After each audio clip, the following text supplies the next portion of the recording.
Welcome back, my friends, to the sweet spot where IT leaders share the insight with other leaders and others that want to lead. My name is Carlos Vargas, and as in every week, we have my two co-hosts, Howard Holton and Paul Lewis. Hey, Carlos. Yeah. So, it looked like someone is a popsicle. I don't know what he's complaining about. The complaint really is the two walks a day for the dog. Like if I that didn't go outside, I'd be fine. But we've seen that picture of your house with the big library. You can just let the dogs do laps in there. That's right. Well, see, I don't want them to go to the washroom in there or that room. That's the problem. Teach them to go to the bathroom. In the bathroom. Yeah, we luckily have a dog run that really helps with that. I do too, but for some reason, the big dog, the 90-pound dog, like requires a walk. You can let him out all he wants, but the walk is what makes it happen. Ah, I see. Oddly enough. So we're here another week. Another week. To the chat. Yeah. So, interestingly enough, cold here is a little bit better. It's not that cold. I don't have problem with that. My problem is that then I want to go out a little bit more, but other people are crowding my area. Okay. Other people are coming to us here in Florida because we're a little bit more open. So I think that's a problem that I need to solve because I want to be able to do all this stuff. What is our topic for today? Just launched right in today, huh, Carlos? Just no preamble. No, we didn't meander at all. No transition at all. Straight in there. Straight in. Is that you don't have a place to start, Howard? I need to give you a platform. Well, Carlos, I'm glad you asked. So I have been looking for months, maybe even longer, on a topic that I think that Howard and I would disagree on. And I think I've discovered it. I've discovered the one topic that'll bring out the passions of Howard that'll be completely against my perspective, hopefully. And I'm going to bring it up now. So I've spent a good, 150 hours watching Lost from its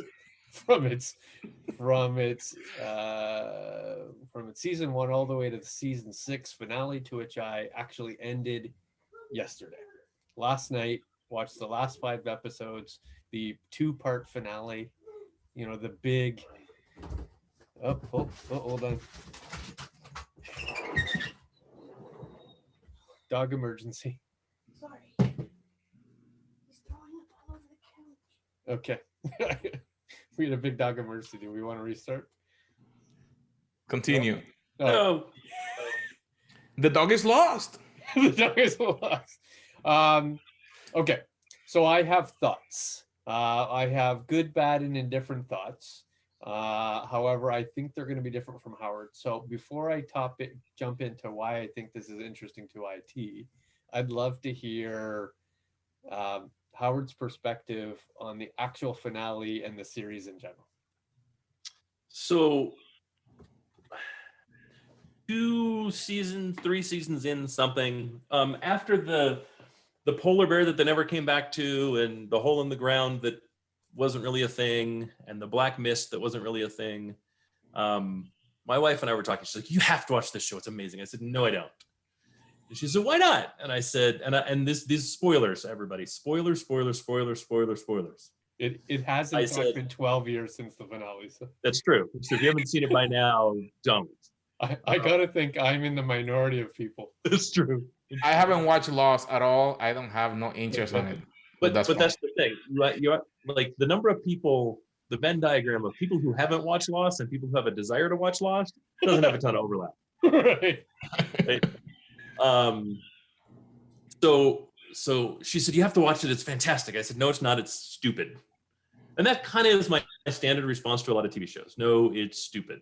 It's generally followed with, "It's really soapy." And Lost had its soap moments for sure, which I just don't enjoy in my television. I don't mind romantic love interest, but when it gets to the point where the purpose of the show is romantic love interest, I don't really have any interest in watching it. In this case, however, it was different. I said, they're all dead. And she said, no, they're not. I said, they're absolutely all dead. And this is like heaven or hell or purgatory or something, right? I didn't nail it like perfectly.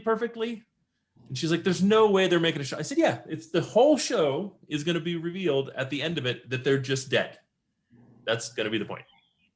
No, you have to watch it. Okay, fine. So I joined in, I don't know, middle of season 4 or something. Yep. Right. Watched all the way back up to that point and then caught up and then watched it kind of normally. Right. Only to find out that they're fucking dead. They're just dead. There's Correct. no point to watching it. There's no clear redemption. There's no wonderment at the end of it. They don't have to explain anything because they're dead. So was I disappointed? Yes. But I wasn't disappointed because I was right. I was disappointed because them being dead was a cop-out. Right? In the same way that I joked for a long time that Game of Thrones was going to end in the greatest way possible. The way I wanted Game of Thrones to end was because Martin keeps building a story with more and more and more characters. He's got far too many characters to begin with. Just in the first book, he comes up with way too many characters to begin with. And then each book, it seems like he's adding an exponential number of characters. It's just awful. By the current book, I think he's like got 127 characters that he follows or some retarded thing, right? The way I wanted it to end was I wanted it to get to like the 6th or 7th book, right? And then I just want a non sequitur to occur. I want like the main character to see a flashing battery icon. He lifts his goggles and goes, Mom, who unplugged the VR? And that's where it ends. Right? Just not because anything would be solved, but because he created this monster that really can't be solved in any decent fashion. And that was kind of Lost for me. Lost kind of grew to the point where they had so many threads and so many side things and so many little pop-ups in story that they never went back to, that there was no way to make it cohesive and coherent. There was no way to bring all that together into some sort of smooth transition into a reality that didn't involve the island, that didn't involve all of them being dead. And I think they could have. I just think they simply let it get away from them. And if I recall, there was a writer's strike in the middle, or some sort of there was two shorter seasons. There was some sort of disruption in the middle that I think messed with the whole thing. That And when definitely happened with Prison Break. There was like a six episode season. God, that's another one that drove me crazy. And you know what drove me crazy about that is there's a fan edit of that where they took the 2 seasons or 3 seasons and edited them into 2 films that are glorious. They're absolutely wonderful. It's cohesive, it's coherent, it's quick paced, it tells a great story, and it's a different ending than the show had, which I could never get through. I think that I lived right next to that prison or close by. Oh yeah? There's Yeah. something in there. Asked that you Mexican one? talk Or to us about it. No, they actually filmed it in a prison in Joliet, Illinois. That's true. Yeah, that was the first Yeah. prison. There's several prisons in that movie. Yeah. So I'm glad that was your response. In fact, that's what I expected your response to be, which was awesome. I in fact do not have that perspective. Okay. Now, I do agree that the first season, relatively easy perspective to understand, right? There is a bunch of people who crash their plane into an island, and the whole season is about survivability, right? How am I going to not get rescued and potentially be here for a long, long time, and how am I going to go through that world? And yes, there was a little bit of mystique to it, but for the most part, it was just survivability. As seasons progressed, they added much more complexity, right? They talked about the others, and then they had the whole experimentation and the different buildings to support the experimentation. Then they did some weird, flash forwards and flashbacks, and they did some time engineering And added people. they're back 30 years, and there were Mhm. complexities in magic. There's a whole bunch of rules, right? It just got awfully complex, and they're adding more people and different people. The goal, I assume, was just to sort of increase the narrative. For the most part, the core, we'll call them 6 to 8 to 10, were relatively the same. You're seeing relationships build and relationships decline and relationships change and people living and people dying. Um, and I actually truly loved the ending. I thought the ending was glorious. Now, a little nuance because you probably don't remember the actual details of the ending. But in fact, the death actually only occurred right at the end, right? Everything else actually occurred. So everything that happened on the island, they were actually living. It's something that actually occurred. It's only this time shift to the right, this parallel universe that they were experiencing was the middle ground, right? It was how do we bring everybody together that experienced this, in-depth complexity before they actually moved on to some sort of afterlife.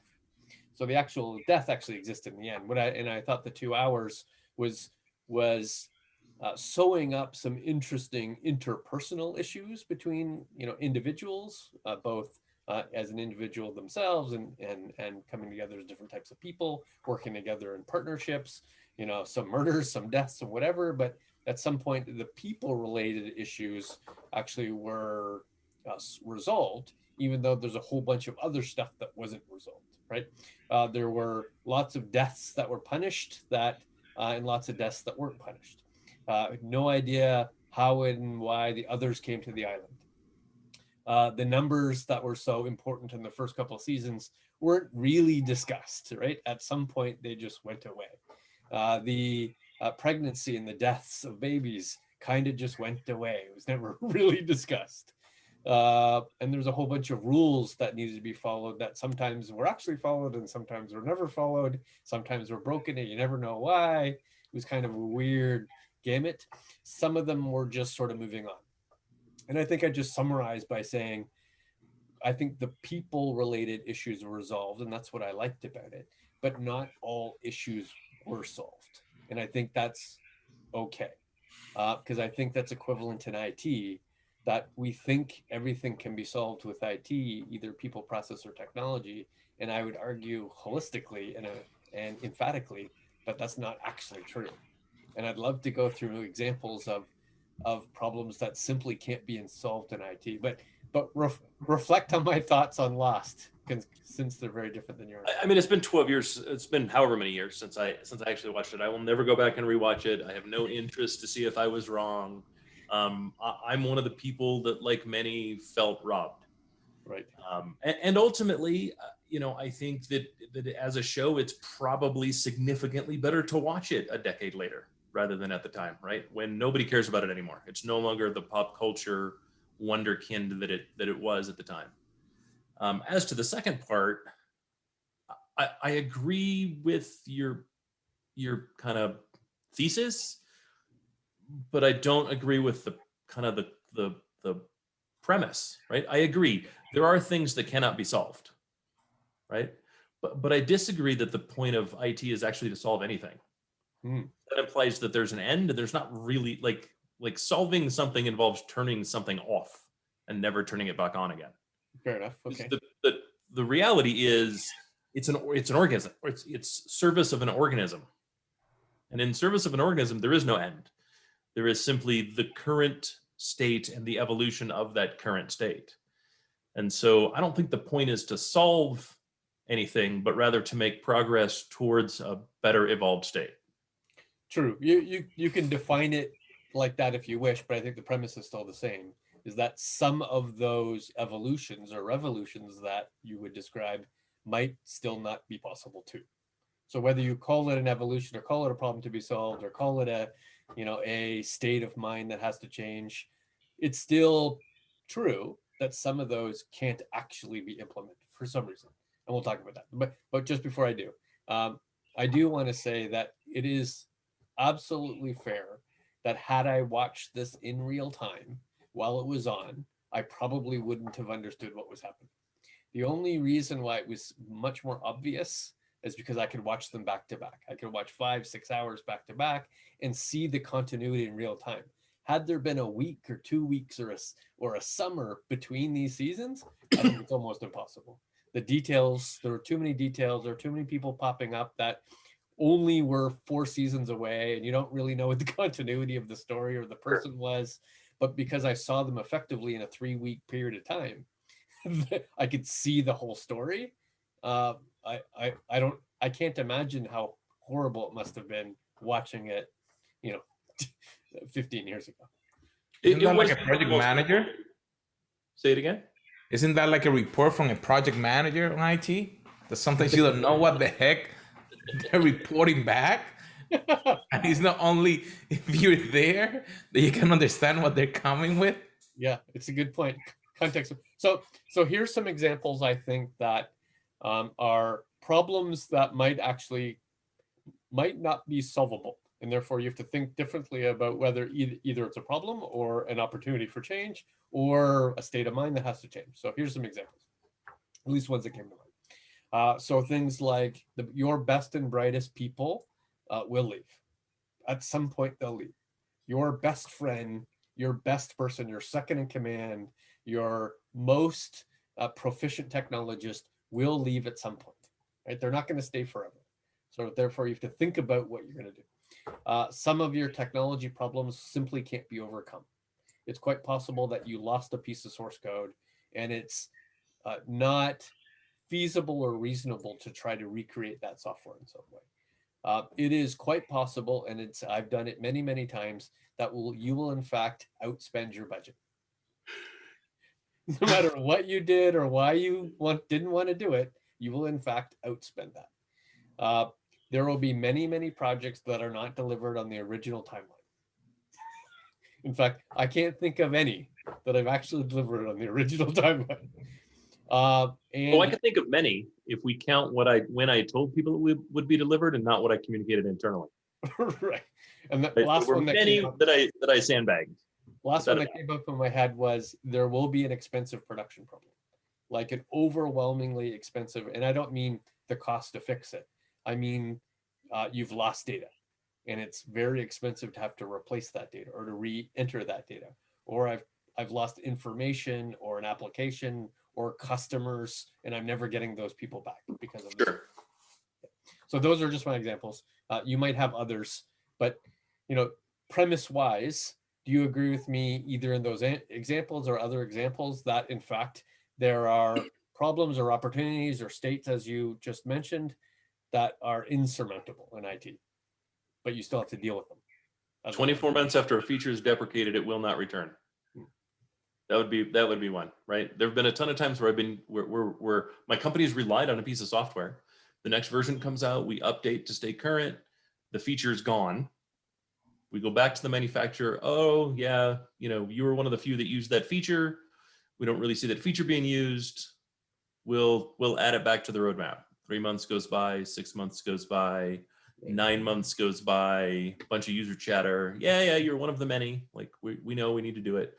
But at the 24-month mark, if they haven't re-added the feature, they're not going to re-add the feature. Right? Feature's gone. It's not going to be, you can't fix it that way. Otherwise, I would say given enough time, everything you said is true.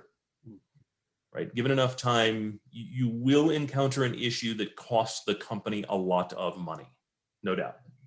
Everyone's going to have it. And that can simply be, you're down for 3 hours in the midst of the production day. That's going to cost, $10,000 a minute or some, whatever the statistic is for your particular business. Given enough time, you will in fact lose, the organization will lose everyone. Given enough time. So right? Is your job as a technology leader, CIO, CTO, to predict those things, to manage them when they occur, to try to avoid them? What do you think? Yes. Your job is? Yes. I think it's all of those things, right? I think you have to acknowledge the risk that those things are going to occur. I think you have to plan to mitigate that risk in any way you can. And then I think you need to also plan to manage that manage the action when it does in fact occur. right? I think having a 2IC, a second in command, is the way it absolutely should work. Mhm. But I think you probably should also ensure that your second in command has a second in command in the wings at all times, right? And it kind of doesn't matter what spot in the organization you're in, right? I like the kind of special forces theory, right? It's a small group, small team, small group of people. Everyone has one primary job, one secondary job, and one tertiary job. Right. And you kind of need to have the same. Okay, cool. We got a small agile team. This is our SQL guy. Cool. Who's his SQL guy?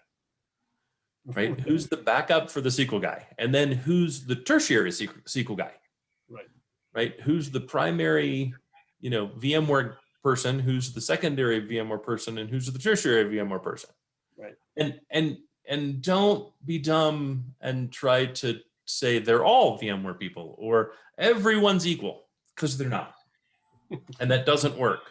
And you can't define a mentor-mentee system, which is exceptionally valuable, by saying everyone is equal. Do you go so far as to force rank, or at least bucketize individuals into, good, bad, and different, A, Bs, and Cs? Why would you not? Do you not do reviews and reviews at the end of the year? Sure. I You are, in probably fact, wouldn't then go as ranking far your as people. force ranking. I wouldn't take 12 people and rank them 1 to 12, but I'd Cool. certainly classify senior, intermediate, junior.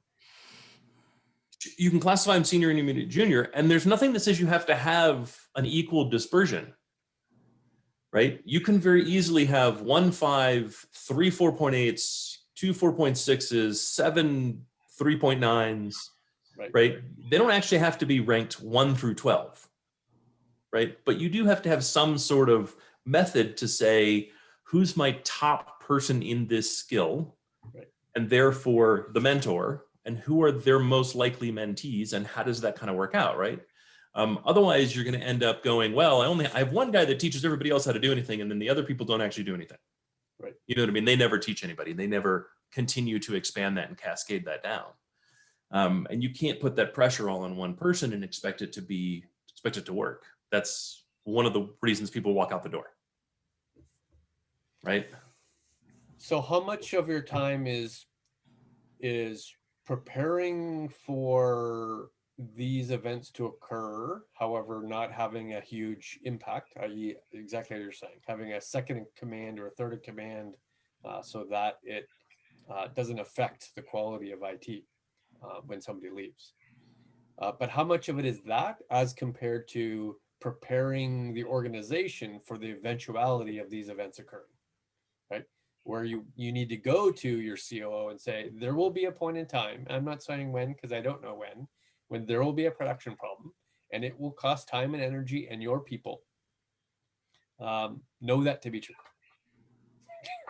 Do you ever have that conversation? Do you ever have a conversation with the CFO to say, while I haven't in the past, we may find ourselves in a position where I need another $1 million? Yeah, I've had all of those conversations. At some point, this person that you think is so important is going to leave, because that's the way this works. Yeah. And we need to plan for that eventuality. Right. At some point, we're going to have a failure of some sort, something we can't predict. Right. And that failure is going to cost us time, and it's going to cost us money. Right. And if you don't ever want that to happen, my budget needs to go up by 100x. And my pay needs to go up by 100x. And since no one's ever said yes to those things, it's going to eventually happen. I can't guarantee those things will fix it, but if my pay goes up by 100x, I certainly won't care. Right. And then same thing, right? I don't know that I could say that I've ever had 2 back-to-back years where I was under budget, or on budget, I guess would be a better way to put it. Mm-hmm. Because that would say that the business didn't have a unexpected growth phase. Right? Like who's ever done that? Who's ever been able to say with absolute clarity, my business acted exactly as predicted to the penny? It's so stable. Never happened. Yeah. Right. So, and there's changes that happen throughout the year, right? We add a new business unit. Okay, cool. There's going to be out of budget cost for that. That's the cost of, having a new business unit, or something that wasn't supposed to failed, or one of the vendors got acquired that we used and no longer makes that thing, or some new risk showed up. SolarWinds 123 was used as the global password, right? We have to replace it. We didn't plan to replace it. It was best of breed 2 weeks ago. We just now found out it's not best of breed, right? Like those sort of things happen, and you just kind of have to go, well, okay, those sort of things happen. And who's to blame for these eventualities? Is this someone in the organization? Is this PMO? Is this the CIO? I mean, like no, when a project's not delivered on time, who's to blame for that project? well, I think that's the wrong way to look at it. Right? I mean, ultimately, if someone is to be blamed, then the CIO is to be blamed. If the CIO wants to blame someone else within the organization, then it's up to them to do so. Outside IT. But the reality is, blame is a silly way to look at it, because life is chaotic, right? We don't live in an ordered system, and so we do our best to mitigate the risk. And so the question really needs to be: is this a risk we should have mitigated? Right. If yes, then how do we avoid doing this in the future? And what does that discussion look like? Right. Right. I kind of have the discussion kind of in 4 parts, and I sort of articulate it as reasons versus blame, right? So either it was a legitimate constraint, right? There was a legitimate reason why we're further than we needed to. We encountered some technical complexity, or there's something we had to buy that wasn't available. There was a legitimate constraint, or simply incompetence. I didn't have the skill set to implement this thing, and I probably should have known beforehand and added the skill set before I did it. Some are outright lies, right? There's some issue, which I didn't bring to the table when I should have, and that has prevented us from really succeeding. Or sometimes it's purposely slowing down the problem, where I, as the leader, said to myself, there's value in delivering this a month later for some other reason, because I wanted a big bang approach to value versus a slow burn approach to value. Sure. Yeah. And I think there's value in kind of all of that as discussion points. Like some of it I think is totally acceptable, right? I think there's reasons to delay a project. What's the cost of delaying that project? Well, I've already gone over that. Right. And it's my job to communicate that, right? Lie, that's a different issue. Right? Or this doesn't seem like it's such a big deal, we can put it off, and being wrong. That's a different issue. Right? Failing to understand the nuance and complexity of the problem is in fact the job of, understanding those things is in fact the job of the CIO, and should be the job of the leadership team as a whole. And when you fail to do that, that's kind of on you, and yeah, I mean, I've had some of those things happen because someone involved in the chain lied, and that's a resume generating event. That's good. In one case, I actually went to the vendor, because it was a vendor employee, and ensured that person was let go. It was that big of an issue. Right. And I was like, I can deal with the slip of the project. What I can't deal with is the lie. Right. Of course. Because you know it's going to occur again. Because it's going to happen again. Yeah, exactly. Yeah, that's a person that does not accept responsibility. So to wrap this in a bow, I guess my whole point of the topic was, especially when it is lost versus IT, is that one can't end a very long series by wrapping up every single problem. That's Just true. like a 20-year career in IT guarantees there'll be lots of things that occurred that you are in control of or not. Lots of problems, lots of constraints, lots of production issues, lots of costs overruns. And as much as you really think you want to solve them, not all issues can be wrapped up, especially not in a bow. And that should be okay, as long as you both are appreciate that it's true and you mitigate as much as you think is reasonable in the timelines and the costs you have to support that. Don't make the same mistakes again, and learn from every single mistake. Yeah. If you do those two things, the other part doesn't actually matter. Right? Don't beat yourself up because you didn't check every single box on time, under budget, as initially planned. Worry about checking the box that you don't repeat the same mistakes and that you learn from every single mistake. Right. Carlos? Well, These conversations are always interesting and insightful for leaders, engineers, and everyone within the IT. So make sure that you that are listening, subscribe, share, and communicate. Because remember, we want to be the leaders within the IT organizations that we can be. So my friends, we'll see you on our next episode.